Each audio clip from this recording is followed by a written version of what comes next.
ꯑꯍꯥꯟꯕꯃꯛꯇꯗ ꯃꯌꯥꯝꯕꯨ ꯈꯨꯔꯨꯝꯖꯔꯤ ꯉꯁꯤꯁꯨ ꯃꯌꯥꯝꯒꯤꯗꯃꯛꯇ ꯑꯩꯅ ꯌꯥꯝꯅ ꯀꯥꯟꯅꯔꯕ ꯚꯤꯗꯤꯑꯣ ꯑꯃ ꯄꯨꯗꯨꯅ ꯂꯥꯛꯆꯔꯤ ꯏꯟꯗꯤꯌꯟ ꯑꯥꯔꯃꯤꯒꯤ ꯅꯔꯁꯤꯡ ꯑꯦꯁꯤꯁꯇꯦꯟꯠꯒꯤ ꯄꯔꯃꯅꯦꯟꯠ ꯑꯣꯏꯕ ꯄꯣꯁꯠ ꯚꯦꯀꯦꯟꯁꯤ ꯀꯧꯔꯦ ꯍꯧꯖꯤꯛ ꯀꯧꯔꯤꯕ ꯄꯣꯁꯠ ꯚꯦꯀꯦꯟꯁꯤ ꯑꯁꯤ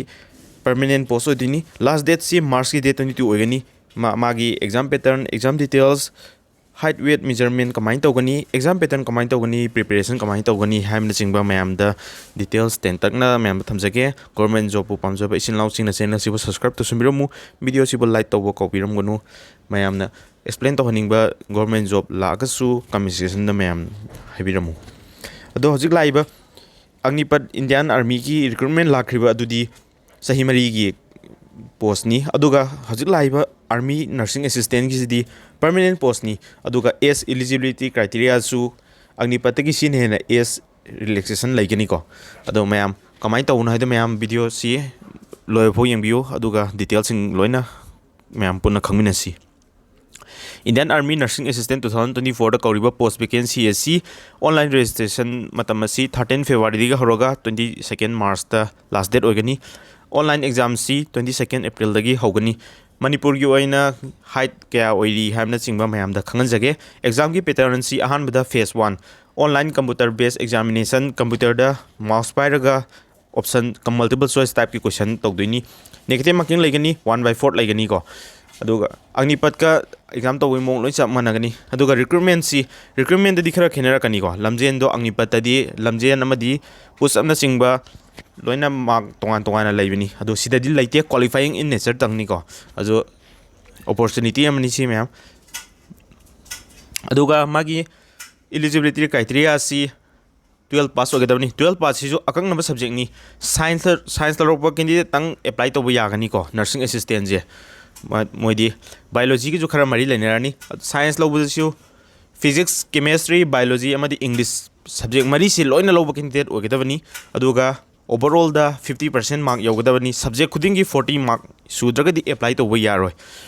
सिदा सब्जेक्ट कॉम्बिनेशन जी अमा वाटपा तारगदी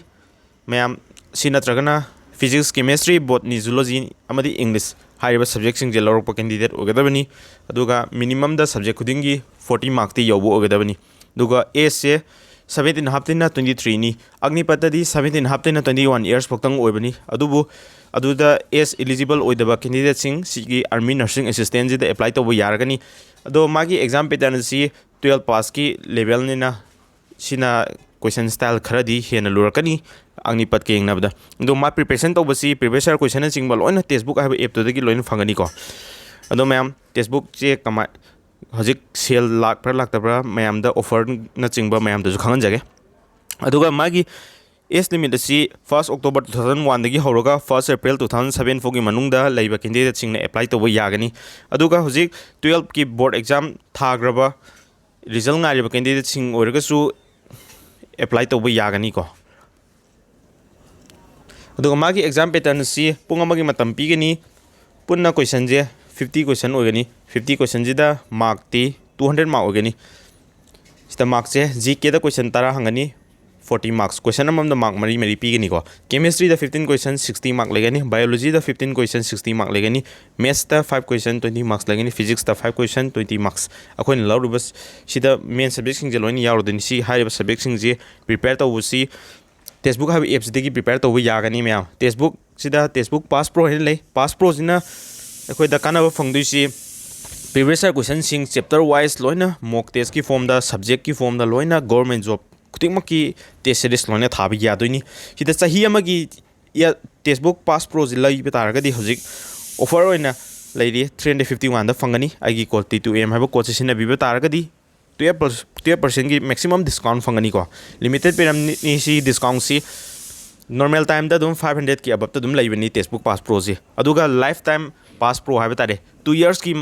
पास प्रो जे लैके हाइबा तारगदी 483 दा फंगनी को टेस्टबुक पास लैबगी लिंक सु आई डिस्क्रिप्शन दा हापजरमगे पिन कमेंट जो तौजरमगे अदुगा मैम ऑनलाइन अप्लाई तौबसिदा कई डॉक्यूमेंट संगनी हाइम तमदा इसागी matric pass certificate 12 pass certificate appearing ओरगना 12 पास सर्टिफिकेट चंगरोय अदुगा वैलिड ईमेल आईडी एड्रेस संगनी फोन नंबर संगनी अखोइगी डोमिसाइल सर्टिफिकेट संगनी पासपोर्ट फोटो साइज संगनी अदुगा सिग्नेचर संगनी अदुगा मरी लेनबा डॉक्यूमेंट सिंग